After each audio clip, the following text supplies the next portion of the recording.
لیکن اسے ابھی بھی بہت سارے مذاہب میں ایک فرشتہ ہی تصور کیا جاتا ہے۔ لیکن اس بات کے قطع نظر چلیں اس کہانی کو اسی پوائنٹ آف ویو سے، اسی نظر سے دیکھتے ہیں جیسے اس دور کے لوگ دیکھا کرتے تھے، تاکہ ہم ان کی فساد کی گہرائی کو سمجھ سکیں۔ دا بک آف اینوک کے مطابق یہ صرف ایک جنسی گناہ نہیں تھا، بلکہ یہ ایک کازمک کرائم تھا، ایک ایسی ڈیل تھی کہ جس نے انسان کے پورے آپریٹنگ سسٹم کو ہی کرپٹ کر دیا۔ آئے تو پھر اس کے کلازز دیکھتے ہیں۔ Number 1 is the objectification of woman. یہ عورت پہ ہونے والے ایک سسٹمیٹک جرم کی ابتدا تھی۔ ان واچرز نے عورت کو صرف ایک آبجیکٹ آف ڈیزائر کی طرح ٹریٹ کیا، ایک پارٹنر کی طرح نہیں۔ اور پھر انہوں نے عورتوں کو فاربیڈن آرٹ سکھائے، میک اپ کا استعمال، زیورات پہننا اور اپنے جسم کی نمائش کرنا۔ انہوں نے ایک ایسی وینٹی مارکیٹ کریٹ کی جہاں پہ عورت کی قیمت اس کی سیرت سے ہٹ کر اس کی فزیکل ظاہری صورت پر آ گئی۔ اور یہ تھا دا ان ایتھیکل ٹیکنالوجی ٹرانسفر۔ ان واچرز نے انسان کو ہر قسم کا فاربیڈن نالج دیا، جیسے کہ انہوں نے انسان کو ہتھیار بنانا سکھایا، انہوں نے انسان کو جادو ٹونا اور دھوکہ بازی کے سارے سیکرٹس بتائے۔ انہوں نے ایک ایسی نالج اکانومی بنائی کہ جس کی بنیاد انسان کی بھلائی پر نہیں، اس کی تباہی پر تھی۔ یہ ایک طرح کا ان ایتھیکل فورن انویسٹمنٹ تھا، جہاں ایک ایڈوانس سویلائزیشن نے اپنے فائدے کے لیے ایک ڈیولپنگ سویلائزیشن کو تباہ کن ٹیکنالوجی دے دی۔ اور یہ تھا the bird of the hybrid elite, جسے نیفیلیم بھی کہا جاتا ہے۔ اس انہولی یونین سے روایتوں کے مطابق نیفیلیمز پیدا ہوئے، دیو، ہیکل، جائنٹس، ایک ایسی ظالم مخلوق جنہوں نے زمین پر ظلم اور فساد کی انتہا کر دی۔ یہ اس دور کے کارپوریٹ ریڈرز اور مافیاز تھے۔ ان کے پاس انسانوں جیسی خواہشات تھیں لیکن فرشتوں جیسی طاقت، اور اس ڈیڈلی کمبینیشن نے انہیں زمین کا سب سے بڑا پریڈیٹر بنا دیا، ایک ایسا شکاری جو اپنے شکار کو ہاتھ سے جانے نہیں دیتا۔ تو ذرا اب اس کانٹیکسٹ کے اندر نوح علیہ السلام کی لڑائی پر دوبارہ نظر دوڑائیں۔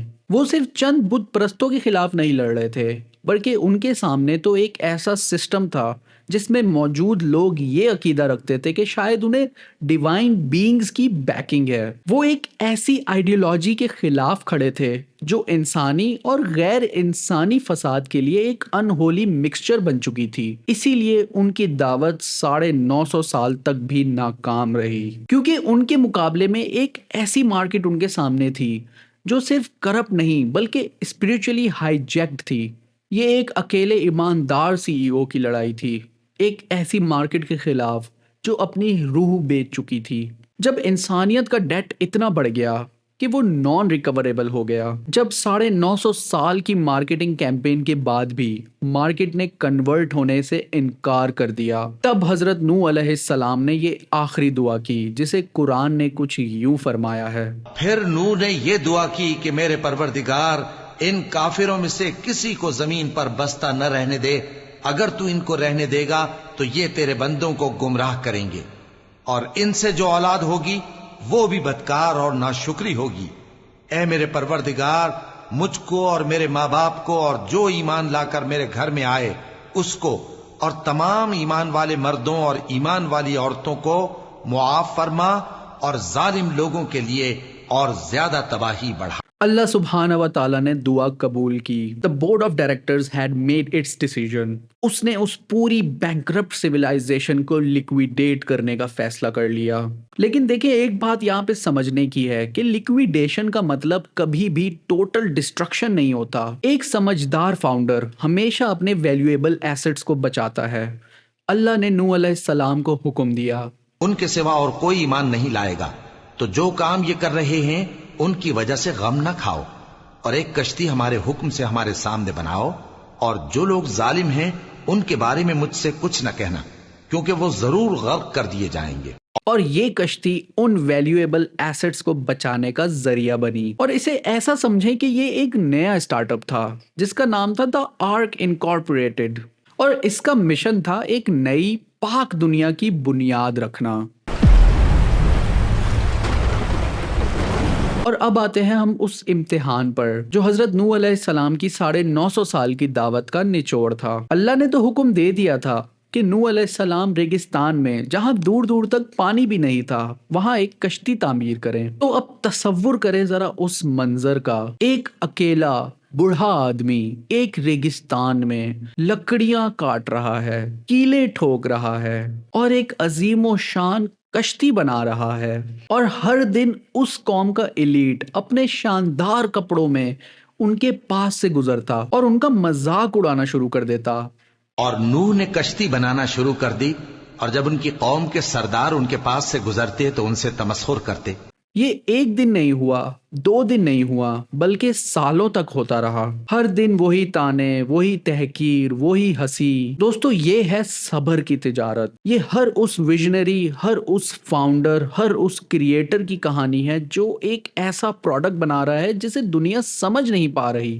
آپ ایک ایپ بنانے کی کوشش کر رہے ہیں جو لوگوں کی مدد کرے گی، لیکن انویسٹر آپ پہ ہنس رہے ہیں. آپ ایک کتاب لکھ رہے ہیں جو سچائی بیان کرے گی، لیکن پبلشر اسے چھاپ نہیں رہے. آپ ایک ایتھیکل بزنس سٹارٹ کرنا چاہ رہے ہیں، لیکن آپ کے دوست آپ کا مذاق اڑاتے ہیں کہ یہ آج کے دور میں اس کرپٹ سسٹم میں یہ فیل ہو جائے گا. اور اس لمحے میں ہمت ہار دینا بہت آسان ہوتا ہے، لیکن حضرت نوح علیہ السلام نے ہمیں سکھایا کہ ایک مومن کا صبر اس کے رب پر یقین سے پیدا ہوتا ہے. اور ان مذاق اڑانے والوں کو جو نوح علیہ السلام کا جواب ہے نا، وہی ان کے یقین کا ثبوت ہے، جسے قرآن میں کچھ اس طریقے سے بیان کیا گیا ہے.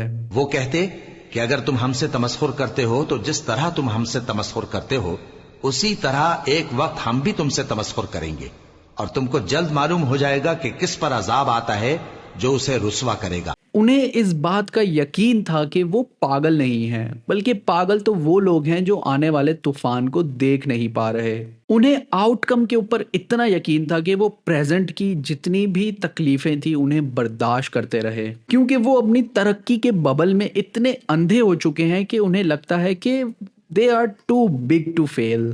نوح علیہ السلام کی کشتی صرف لکڑی سے نہیں بنی تھی، وہ صبر، یقین اور توکل کی مٹیریل سے بنی تھی. اور یہی وہ مٹیریلز ہیں جو ایک اسٹارٹ اپ کو آنے والے ہر طوفان سے بچا لیتے ہیں. تو دوستو اب کشتی تیار تھی، اور نوح علیہ السلام نے اپنے ویلیویبل ایسٹس مطلب ایمان والے لوگ، اپنی کور ٹیم اور ہر جاندار کے جوڑے کو ایک کشتی پر سوار کر لیا.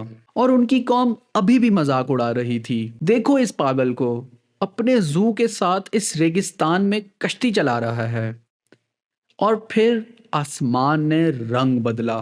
یہ کوئی عام بارش نہیں تھی دوستو، یہ نیچر کا بورڈ میٹنگ تھا، جہاں آسمان اور زمین دونوں نے مل کر اس کرپٹ کارپوریشن آف ہیومینٹی کے خلاف ووٹ آف نو کانفیڈنس پاس کر دیا تھا. اور قرآن اس منظر کی ایسی تصویر کشی کرتا ہے کہ عقل حیران ہو جاتی ہے. ہمارا حکم آ پہنچا اور تنور جوش مارنے لگا، تو ہم نے نوح کو حکم دیا کہ ہر قسم کے پالتو جانوروں میں سے جوڑا جوڑا یعنی ایک ایک نر اور ایک ایک مادہ لے لو، اور جس شخص کی نسبت حکم ہو چکا ہے کہ ہلاک ہو جائے گا اس کو چھوڑ کر اپنے گھر والوں کو اور جو ایمان لایا ہو اس کو کشتی میں سوار کر لو. اور ان کے ساتھ ایمان بہت ہی کم لوگ لائے تھے. پس ہم نے زور کے مے سے آسمان کے دہانے کھول دیے اور زمین میں چشمے جاری کر دیے، تو پانی ایک کام کے لیے جو مقدر ہو چکا تھا جمع ہو گیا. اور ہم نے نوح کو ایک کشتی پر جو تختوں اور میخوں سے تیار کی گئی تھی سوار کر لیا، وہ ہماری آنکھوں کے سامنے چلتی تھی. یہ سب کچھ اس شخص کے انتقام کے لیے کیا گیا جس کو کافر مانتے نہ تھے. ایک تندور، ایک اوون جو آگ کی جگہ ہوتی ہے، حتیٰ کہ وہاں سے بھی پانی ابل پڑا. آگ اور پانی، دو اپوزٹ فورسز ایک ہو گئی. فزکس کے سارے قوانین سسپینڈ کر دیے گئے. یہ صرف کوئی عام فلڈ نہیں تھا، یہ ٹوٹل لیکویڈیشن تھا. آسمان اور زمین جن کو انسان نے مل کر اپنی غفلت اور فساد سے پولیوٹ کر دیا تھا، انہی دونوں نے مل کر اللہ کے حکم سے اس پوری سیویلائزیشن کو غرق کر دیا. یہ ایک ہاسٹائل ٹیک اوور تھا. جب ایک سبسیڈری کمپنی یعنی انسانیت اپنی پیرنٹ کمپنی یعنی کہ نیچر، ارتھ کی ریسورسز کو اتنا ایکسپلائٹ کر لیتی ہے کہ پیرنٹ کمپنی خود ہی بینکرپٹ ہونے لگے، تب بورڈ آف ڈائریکٹرز وہ ہمیشہ انٹروین کر کے کرپٹ مینجمنٹ کو فائر کر دیتا ہے اور ایک نئی ایتھیکل مینجمنٹ کو ان کی جگہ انسٹال کیا جاتا ہے تاکہ دونوں کمپنیز مل کے بیلنس کے ساتھ سروائیو کر سکیں۔ اور آج ہزاروں سال کے بعد بھی ہم انہی پیٹرنز کو دہرا رہے ہیں۔ ہم زمین کے ساتھ انفیئر ٹریڈ پریکٹس کر رہے ہیں، ہم فاسل فیولز جلا کر ایٹماسفیئر میں ایک ایسا کاربن ڈیٹ جمع کر رہے ہیں جسے ہم کبھی چکا نہیں سکتے، ہم پلاسٹک کے کچرے کو سمندر میں پھینک کر مرین ایکو سسٹم کو تباہ کر رہے ہیں، اور ہم ڈیفارسٹریشن کے ذریعے زمین کے لنگز کو کاٹ رہے ہیں۔ آج کے دور کے ایکسٹریم ویدر ایونٹس، یہ سپر سٹارمز، یہ وائلڈ فائرز، یہ پینڈیمکس، یہ ریسورس وارز، آخر یہ سب کیا ہے؟ یہ نیچر کی طرف سے بھیجے گئے پیمنٹ ریمائنڈرز ہیں۔ طوفان نوح ہمیں یہ سبق سکھاتا ہے کہ زمین کی ایک کریڈٹ لمٹ ہوتی ہے۔ آپ اس کے ریسورسز کو بے دردی سے ایکسپلائٹ کرتے جائیں گے تو ایک دن نیچر آپ کے اکاؤنٹ کو لیکویڈیٹ کر دے گی۔ طوفان نوح صرف ایک واقعہ نہیں ہے، بلکہ یہ تو پوری انسانیت کے لیے ایک وارننگ ہے، جو آسمان اور زمین پر آج بھی لکھی ہوئی ان عقل رکھنے والوں کے لیے نشانی ہے۔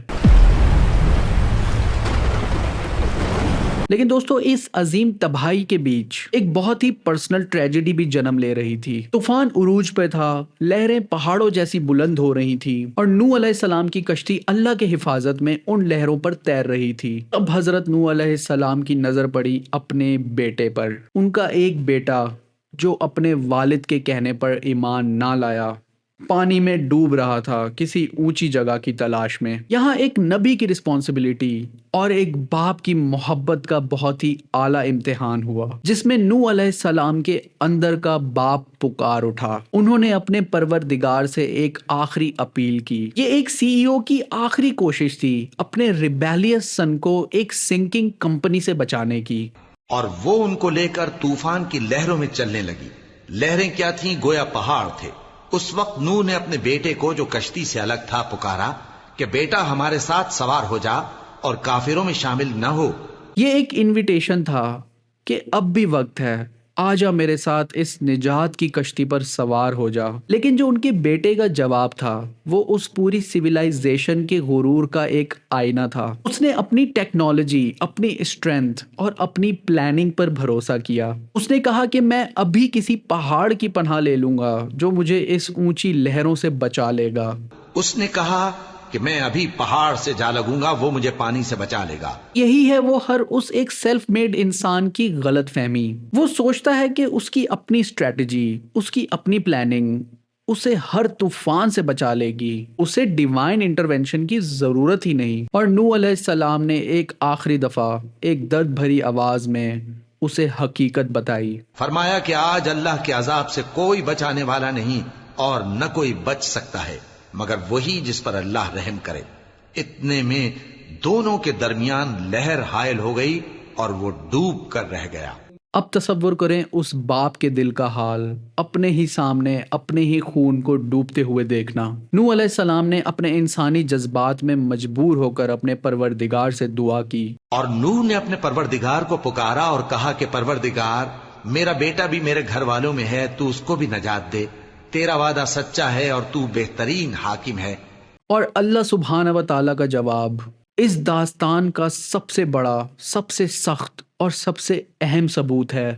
اللہ نے فرمایا کہ اے نوح، وہ تیرے گھر والوں میں نہیں ہے، وہ تو سراسر بد عمل ہے، تو جس چیز کی تم کو حقیقت معلوم نہیں اس کے بارے میں مجھ سے درخواست ہی نہ کرو، اور میں تم کو نصیحت کرتا ہوں کہ نادان نہ بنو۔ یہ ایک کاسمک ڈیکلیریشن تھا، ایک عظیم پالیسی چینج۔